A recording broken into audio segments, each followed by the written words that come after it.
Hello and welcome to DriveCore. I'm Nathan, and today marks a very special event for the channel as we do our very first car review. And it's not just any car, it's my car, this 2018 Mazda 3 Sport GT. And in case you're wondering, yes, it's a manual.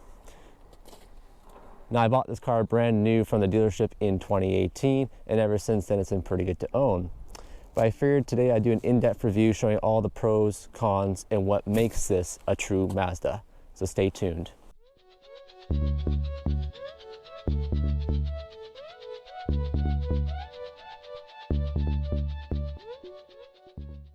A little backstory as to why I chose this car. About 4 years ago, I decided I wanted to go back to school and save a bit of money where I could. That meant getting rid of my gas-guzzling Audi A4, which was starting to cost an arm and a leg in maintenance. Therefore, I ended up with this car, which also came with a manual transmission, which was something my Audi was seriously lacking at the time. So long story short, I'm very happy with the ownership so far, so let's get into the review. Starting off with some specs on this car, this is the third generation 3, which was in production from 2014 to 2018, with a mid-cycle refresh in 2017. Now, Mazda had sold over 600,000 of these in Canada and the US while in production. They offered two engine choices in North America, a 2-liter 155 horsepower engine with 150 pound-feet of torque, and the model I have here today has the 2.5 liter Skyactiv engine with 184 horsepower and 185 pound-feet of torque. Of course, fuel economy varies by engine and transmission combination. Mazda estimated you get about 9.6 liters per 100 kilometers in the city and 7 liters per 100 kilometers on the highway. Now, that's not bad, as I've gotten pretty close to those figures. A little known fact is the automatic version of the GT gets slightly better fuel economy. Despite this, it's not enough to justify getting this over the manual.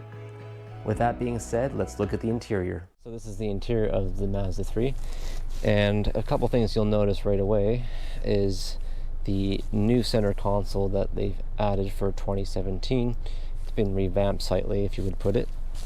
They've added the accordion style cover for the drinks, which is actually quite nice. It feels a bit high quality. And then you have your electronic handbrake, which replaced the old pull-up handbrake. Rest in peace. And then you have now Mazda's Connect system, as they call it, which controls your little tablet display on the screen here. So you have your applications, which basically is just your diagnostics of the vehicle. You have your entertainment, which is your music, Bluetooth, what have you. One thing is that this generation didn't get before it ended was Apple CarPlay and Android Auto, but you can buy it as an aftermarket purchase from your local dealership if you choose. You also have your text messages and emails and phone calls, communication. One thing to note with that system is that you can only send pre-made text messages that the system has in memory. You cannot make any custom text messages when you're on the go. And then you have your sat nav. Now, the sat nav is not bad, but it's not Google Maps either. You have basically an SD card that just goes into the slot down here. And of course, last but not least, is the manual gearbox. And of course, you'll probably notice that this is not a stock shift knob, it's an aftermarket. The stock shift knob was all right, but it just felt a little light and chunky in the hand, which I personally didn't care for. And then you have your automatic climate control right here, heated front seats, and then your heated steering wheel. Now, one thing I like to say about the heated steering wheel is that it's only heated between 9 and 3. So if you touch it anywhere else outside of the sides here, only on the top and bottom, you're in for a cold surprise. And also for the GT package, you get automatic LED headlights and LED fog lamps. And then you also have your automatic windshield wipers, so it can detect the rain by itself. A couple other nice things about this interior is they have added nice soft touch plastic up here and down here, of course, where your arm would rest. And in the back, of course, the back doors, it's hard plastic, but that's kind of to be expected in this class of vehicle. Now you step into the back seat here. As you can see, the back seat here is not that bad. It's not the most roomiest in this class of vehicle, but it does the job. I wouldn't advise fitting two large adults back here, as it would be a little bit uncomfortable on long distance trips. Don't ask me how I know that. But also you have your third seat here. It's a little bit high up, but it's not that bad. And you have your armrest with your cup holders, standard. And you have your 3 headrests, which are fully adjustable. And also in your door pockets here, you have a little cutout to put like a water bottle, anything like that. No air vents back here, which is a bit unfortunate, or a 12-volt plug, which is a bit tragic. Also, just the one map pocket back here as well. Dome light, and no, there's no switch for this light back here. It's just on or off with the main control up at the front.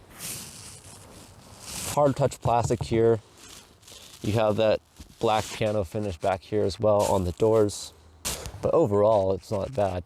A little random fact about this 3rd generation hatchback, it has 572 liters of cargo space, making it slightly bigger than the current 4th generation, which has 569 liters. Imagine that.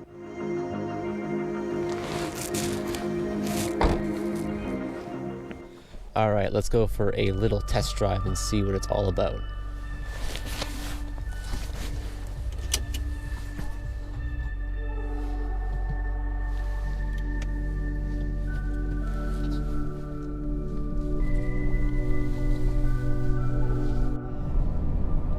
Now, Mazda did a good job with this manual transmission. It's rather forgiving, and meaning if you haven't driven a manual transmission in a while and or just forgot entirely, then this is a really good starter car. Feels really good to go through the gear range, and also especially in around town with that low end torque paired with this 2.5 liter Skyactiv engine. Don't really have too many complaints here to say. Mazda has done a really good job with this interior. You know, it's a little dark, but it's really nice, and I think that's why they had won a lot of awards for their styling, is because it was kind of more of an upscale feel without being overdone.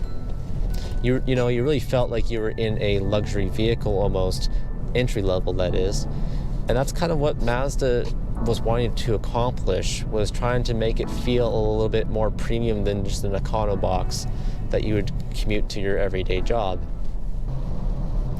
So I compiled a little list of things I like about this car and some things I don't really care for. So let's get to it. So here are some things I really like about this car. So one of the pros of this vehicle is actually more of its styling. I feel it's actually a bit more of a compliment, really, because when you compare it to the current 4th generation or dog squatting generation hatchback, it's a little bit better. And not to mention too, when you compare this to its other competitors in the class, like the Civic and the Corolla, it's not overdone either. It's still simplistic. It still reminds you that yes, it's a Mazda, but it's a more upscale Mazda without trying too hard. So another thing I like about this car, and actually Mazda as general, is that they still have the manual transmissions. And even in the top trim like this one, the GT, they've had it here. Now another great thing about this vehicle is its just overall reliability, and that's not just for this vehicle but Mazda as a whole. And it really shouldn't be a surprise because Mazda is Japanese after all. But what is surprising is that they are now the #1 most reliable manufacturer in the world. Another pro I would say about this vehicle is its overall value for money. When you're shopping for a vehicle, you want something that's reliable, fun to drive, and economical. And that's kind of where this vehicle fits in the range, is it where it's a little bit of everything and you're not sacrificing much of anything at all. As perfect as this car may seem, it's not all that good. Of course, like every vehicle out there, there is some flaws to each one. So let's get started with those. Now this one's just more of a nitpicky thing in my opinion, but for this generation, Mazda decided that, you know what, they don't need a glove box light, we'll take it out. And so they did.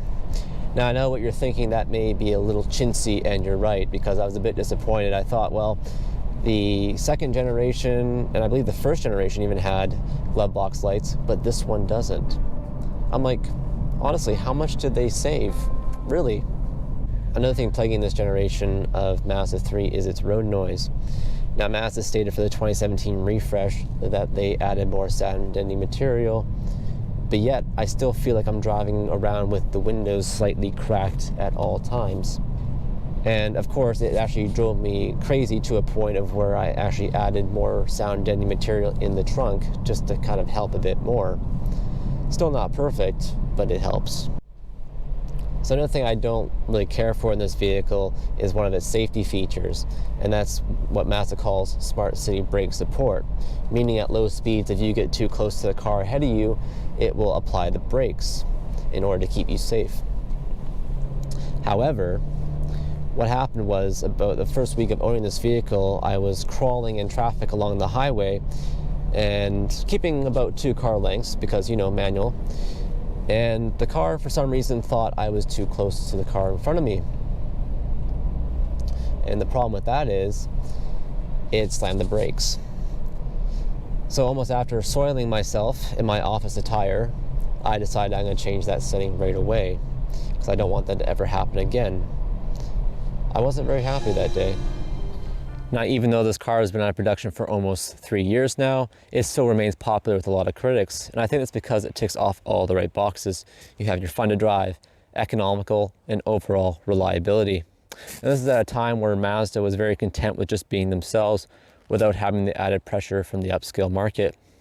And if you're looking for a vehicle in the compact class, I would definitely add the Mazda 3 to your shopping list, as it's just not another toaster on wheels. I just want to take a moment to say thank you very much for watching today's video. If you liked it and want to see more automotive reviews and content, please be sure to subscribe to the channel, and also follow us on Instagram at DriveCore21. Thank you very much. Bye now.